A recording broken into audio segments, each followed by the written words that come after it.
नमस्कार दोस्तों, मैं परीक्षित गुप्ता। आप देख रहे हैं द बिजनौर न्यूज। पेश है इस वक्त की बड़ी खबर। इस ऐतिहासिक कार्यक्रम को सफल बनाने के लिए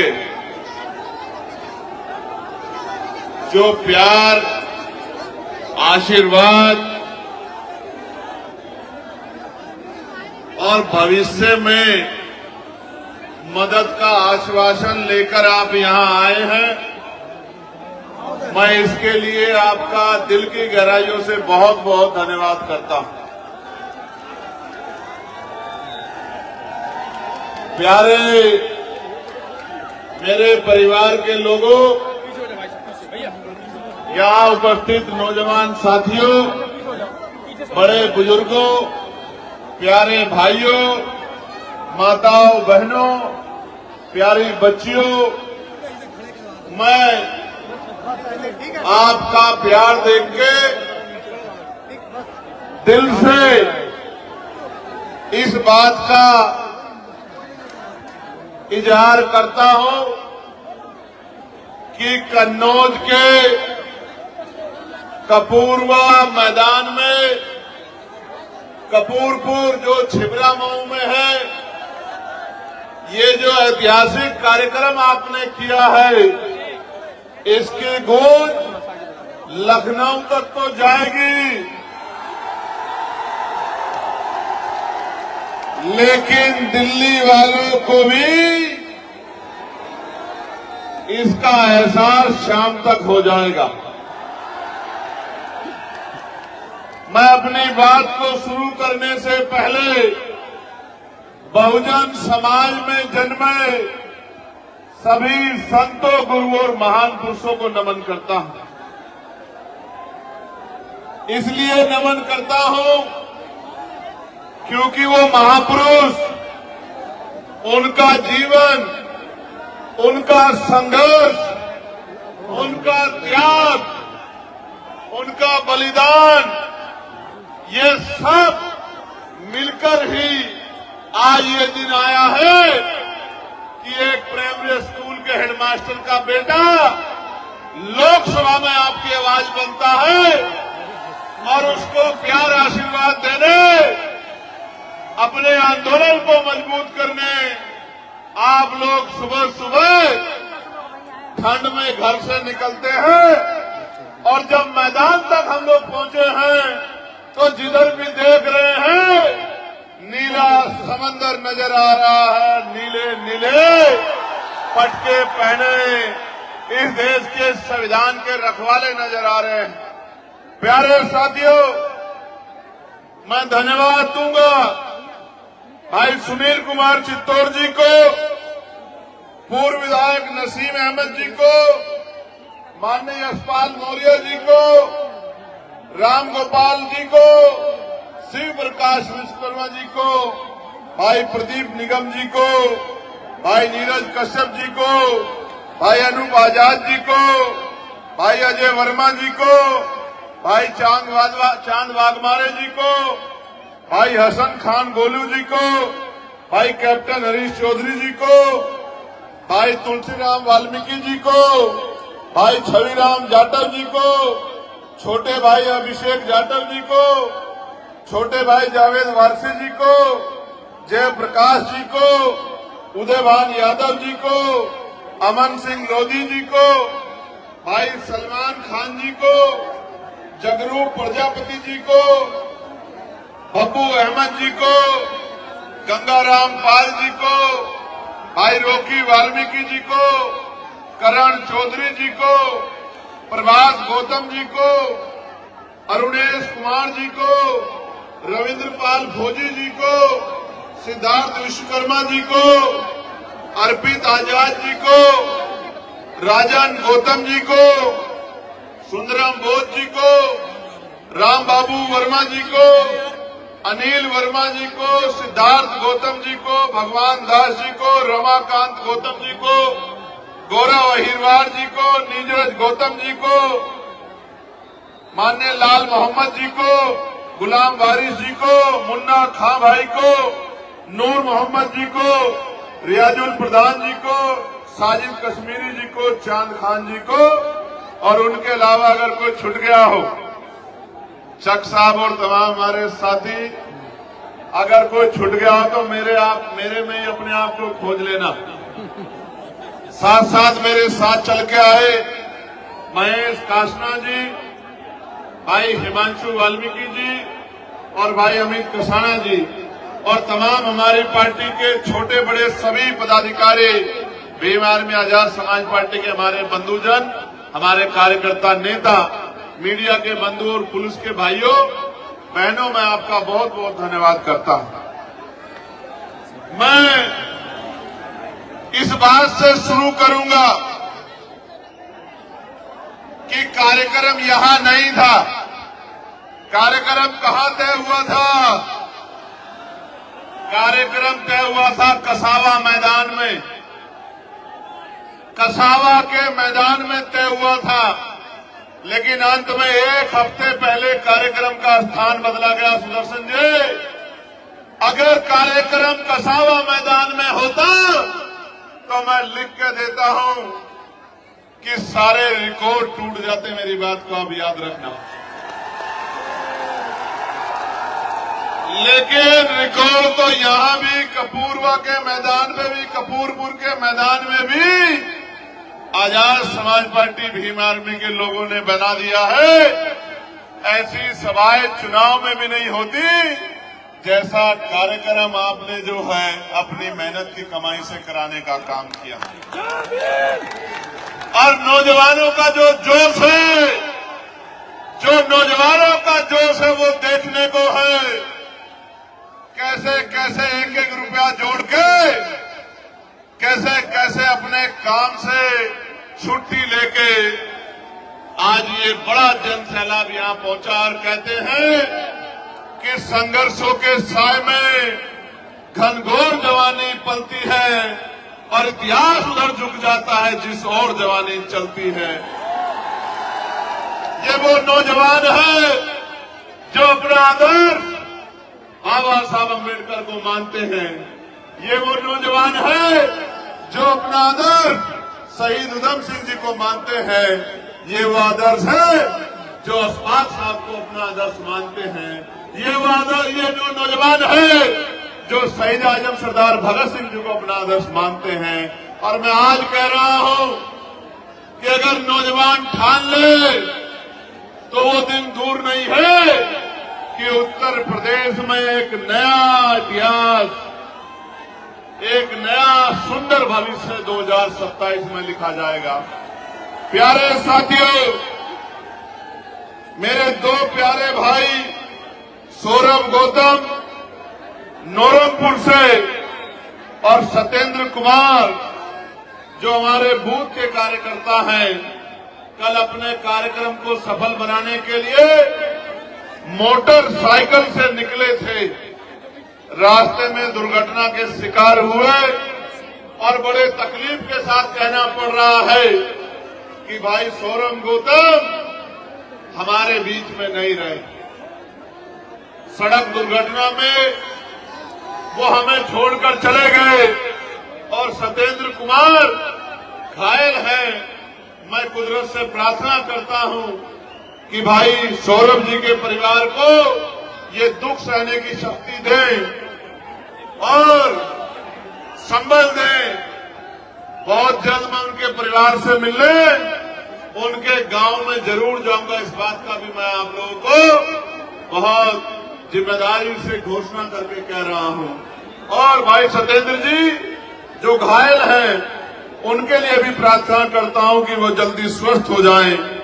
प्यारे साथियों, बंटू कठेरिया हमारे बहुत प्यारे साथी यहां रहते थे, बहुत मेहनती कार्यकर्ता थे।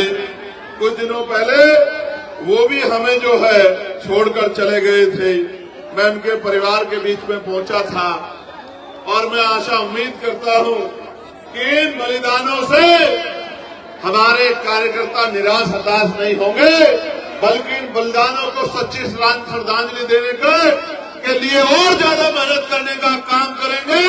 भाई सौरभ की, भाई सत्येंद्र की भाई बंटू की जिम्मेदारियों को भी अपने कंधों पे उठाने का काम करेंगे और उनके काम को, उनके सपने को कि उत्तर प्रदेश में आजाद समाज पार्टी राजकाज में आए और गरीबों के दुख तकलीफों को दूर करे, इस काम को तेजी से करने में हम सब लोगों की मदद कराएंगे, ऐसा मेरा विश्वास है। प्यारे साथियों, बहुत महत्वपूर्ण चर्चा आपके साथ करनी है और ये चर्चा महत्वपूर्ण तो है, लेकिन इस चर्चा में आपका साथ बहुत इम्पोर्टेंट है। ये जो नौजवान इस तरफ खड़े हैं, मैं आपको ये आग्रह करना चाहता हूं कि जगह नहीं है, आपको अपने आप ही जगह बनानी पड़ेगी। और अगर आप जगह बना लोगे तो जो सुंदर कार्यक्रम आपने कराया है, ये सुंदर कार्यक्रम और सफल हो जाएगा। ये जो साथी यहाँ खड़े हैं, आपकी वजह से पीछे वालों को देखने में बड़ी परेशानी हो रही है। अगर आप अपने कार्यक्रम को नहीं संभालोगे तो कैसे सफल होगा, आप मुझे बताओ। मैं आपको 1 मिनट का समय देता हूं कि आप जो खड़े अपने अपने स्थानों को बैठ जाएं, जिससे आराम से इस कार्यक्रम में अपनी बात हम लोग रखें और आपकी बात दूर तक जाए। जो न दिखाना चाहे उसकी भी मजबूरी हो जाए कि वो आपकी ताकत को दिखाने का काम करे, और जो दिखाना चाहे उसका तो हम लोग धन्यवाद करेंगे ही। ये जो बीच में साथी है, इनको मदद थोड़ी सी करानी पड़ेगी। अगर ये नहीं कराएंगे तो बेकार हो जाएगा पूरा कार्यक्रम। थोड़ी सी व्यवस्था आप लोग नीचे बैठ के करा दो तो फिर आसान हो जाए। मैं मानता हूं कि आपके आगे सारे मैदान छोटे हैं, मैं इस बात को मानता हूं। कोई मैदान दे दिया जाए, वो मैदान आप सुबह निकलते ही उसको पूरे को मैदान को भर दोगे अपनी ताकत से, ये मैं मानता हूं। लेकिन मेरा आग्रह है कि अगर आप बैठ जाओगे तो फिर आसानी हो जाएगी देखने में कि कहां तक हमारे लोग मेरी बात को सुन रहे हैं, कहां तक आवाज जा रही है। जरा एक बार बता देना, जहां तक आवाज जा रही है जरा हाथ उठा के एक बार आवाज बता देना मुझे। बस ये कुछ गैर जिम्मेदारी कर रहे हैं नौजवान, बाकी तो सब मान गए हैं। यहाँ कुछ गैर जिम्मेदार नौजवान हैं। आपका फोटो मैंने देख लिया, लेकिन अब आप बैठ जाओ, वरना मैं मानूंगा कि आप बहुत जिम्मेदार साथी नहीं हो। फिर मैं इस बात को मानूंगा, फिर मैं मानूंगा कि आप अपने फर्ज को अदा नहीं कर रहे हो। आप तो दुश्मन की मदद जैसा काम कर रहे हो। जो दुश्मन चाहता है, हमारे विरोधी लोग चाहते हैं, वही काम आप कर रहे हो। फिर मुझे ऐसा लगेगा। बैठ जाओ जल्दी से, बैठ जाओ जल्दी से, बैठ जाओ। बहुत अच्छे, ये तो इधर वालों ने तो बहुत अच्छा कर दिया। इधर वाले थोड़े से रह गए, वहां कुछ नौजवान हैं, कुछ जिम्मेदार साथी उधर वाले भी कर रहे हैं गड़बड़। ये गड़बड़ करने के लिए तो विरोधी बहुत है। आप लोगों के कंधों में तो जिम्मेदारी है संविधान बचाने की, है या नहीं है बताओ। तो जो लोग संविधान से प्यार करते हैं वो बैठ जाओ, वो एक भी आदमी खड़ा नहीं होना चाहिए, जहां जगह मिले बैठ जाओ। और जो संविधान को नहीं मानता वो खड़ा रहो, उसको मैं मानूंगा कि वो संविधान से प्रेम करने वाला नहीं।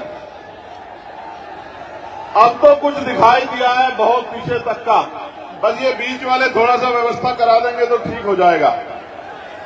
हाँ, ये जो बीच वाले साथी है, बस ये थोड़ी सी व्यवस्था अगर करा दें तो ठीक हो जाएगा। बहुत धन्यवाद। प्यारे साथियों, अब आप मेरी बात पर गौर करें।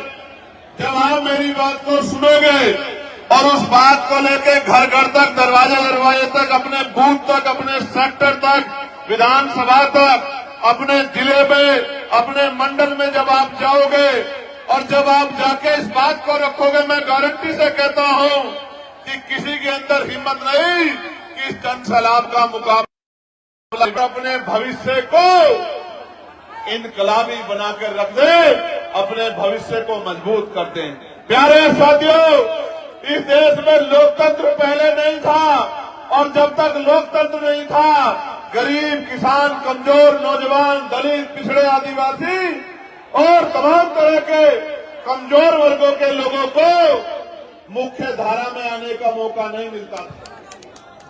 प्यारे साथियों, इस देश में अगर बाबा साहब अम्बेडकर, राष्ट्रपिता ज्योतिबा फूले, छत्रपति साहू जी महाराज ईवी पेरियार रामास्वामी नायकर, पेरियार ललई यादव, बाबू जगदेव प्रसाद कुशवाहा, जननायक कपूरी ठाकुर, मामना रामसू वर्मा, चौधरी महाराज सिंह भारती, सर छोटू राम, चौधरी चरण सिंह जी, मान्यवर दीना भाना वाल्मीकि जी और मेरे गुरु मान्यवर काशीराम जैसे बहादुर योद्धा पैदा ना होते तो ये हक वंचित समाज आजादी तो होती लेकिन सांस नहीं ले पाता अपनी आजादी के साथ।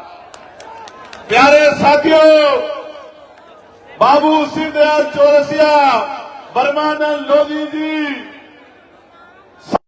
ने आपका नेता बनकर डिबेट में चुनौतियों को स्वीकार करके इस देश में लोकतांत्रिक व्यवस्था कराने का काम किया है।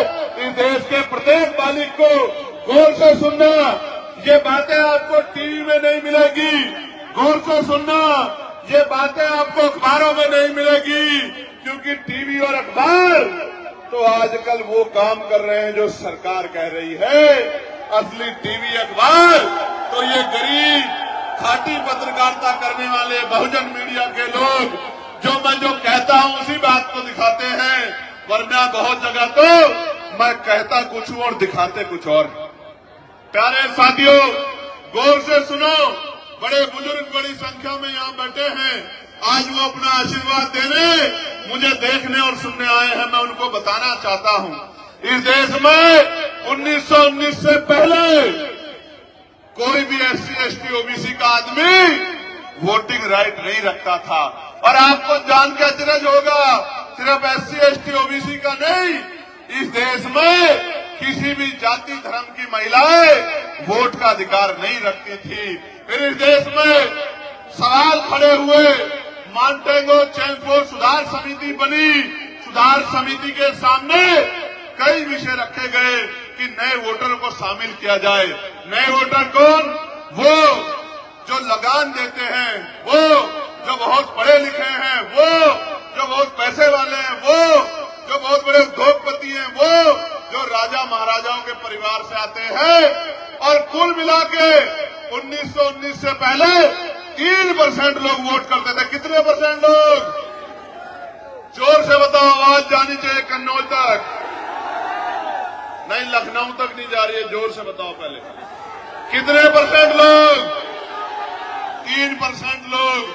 फिर जब ये मॉन्टेगो चेम्सफोर्ड सुधार समिति ने नए प्रयोग किए तो 15% लोगों को वोट का अधिकार मिला। और मैं बहुत जिम्मेदार से कह रहा हूं, जिन महिलाओं को नहीं पता कि बाबा साहब ने क्या दिया है, मैं उन महिलाओं को, अपनी बहनों को, तमाम जाति धर्मों की बहनों को कहना चाहता हूं कि अगर बाबा साहब अम्बेडकर ना होते तो इस देश में प्रधान से लेकर प्रधानमंत्री, राष्ट्रपति महिला कभी नहीं बन पाती। मैं चैलेंज करके, ऐलान करके कहता हूं, आओ डिबेट करो जिसको जानकारी नहीं। तो बाबा साहब अम्बेडकर ने क्या किया? बाबा साहब अम्बेडकर ने ये किया कि 1928 में उन्होंने बहिष्कार धिक्कारणी सभा के जरिए एक ज्ञापन दिया। कैसा ज्ञापन? जैसा ज्ञापन आप जिलाधिकारी को देते हो, मुख्यमंत्री को देते हो, राज्यपाल को देते हो, राष्ट्रपति जी को देते हो, ऐसा ज्ञापन दिया। और उसमें कहा कि एक ऐसा लोकतंत्र है जिसमें गरीब, दबे, कुचले, महिलाएं, दलित, पिछड़े, आदिवासी, अल्पसंख्यक वोट ही नहीं कर सकते। और जो वोट ही नहीं कर सकता वो चुनाव कैसे लड़ सकता है? इसी बात को समझ लो भाई। अगर आप में से कोई वोटर नहीं है तो क्या वो भारत का कोई भी चुनाव लड़ सकता है? लड़ सकता है? जब तक आप वोटर नहीं बनोगे, जो मानक है उनको पूरा नहीं करोगे, एज के मानकों को, तब तक आप चुनाव नहीं लड़ सकते हो। इसलिए बाबा साहब अम्बेडकर ने फिर गोलमेज कॉन्फ्रेंस से पहले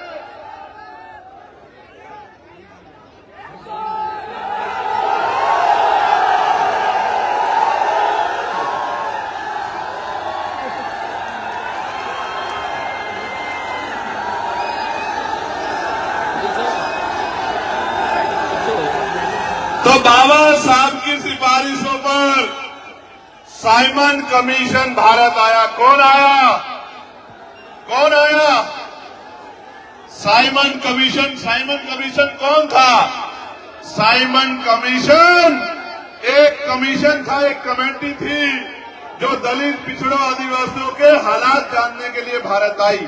और जब साइमन कमीशन भारत आया और वो यहाँ से रिपोर्ट बनाकर लेके गया, उस रिपोर्ट के आधार पे गोलमेज वोट का अधिकार बाबा साहब अम्बेडकर के प्रयासों से मिलने का काम हुआ है मेरे साथ। और मैं वोट की ताकत बताता हूं, वोट की ताकत समझो।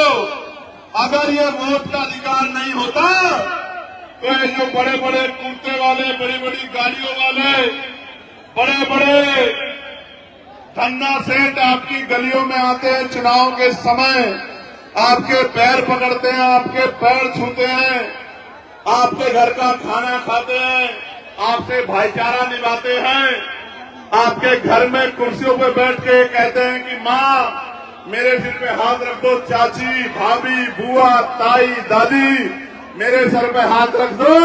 ये जो महलों वाले लोग आज आपके बीच आते हैं तो ये इस वोट की वजह से आते हैं। जिस दिन वोट का अधिकार चला गया, आप मर जाना, आप गल जाना, आप सड़ जाना, आप भूखे रह जाना, एक अमीर आपकी गली में नहीं आएगा। मेरी बात को आप याद रखना।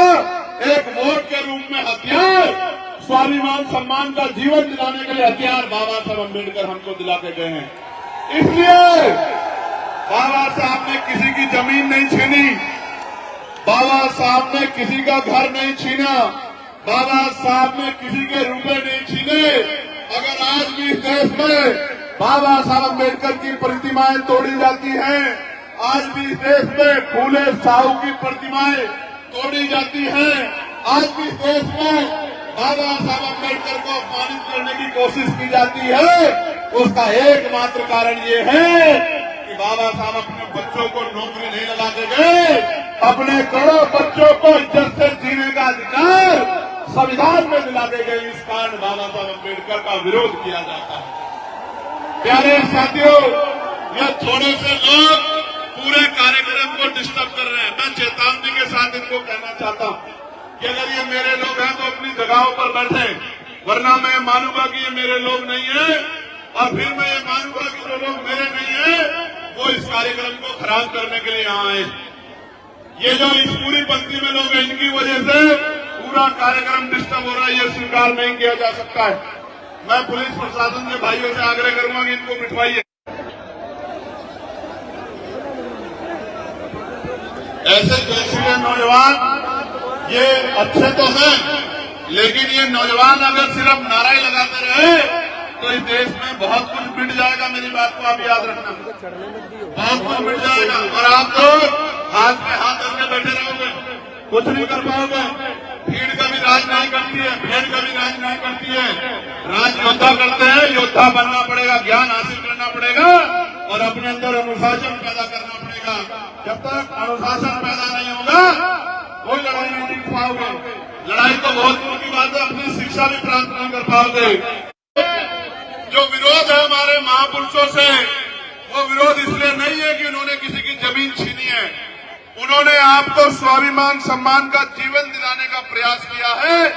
इसलिए कुछ लोग इस देश में उनका विरोध करते हैं और कुछ लोग इसी वजह से कि आप उनको मानते हैं, कुछ लोग इसी वजह से, मात्र इसी वजह से उनका सम्मान वही करता है जो उनके विचारों पे चलता है। कब आपकी पीठ में छुरा घोंप देगा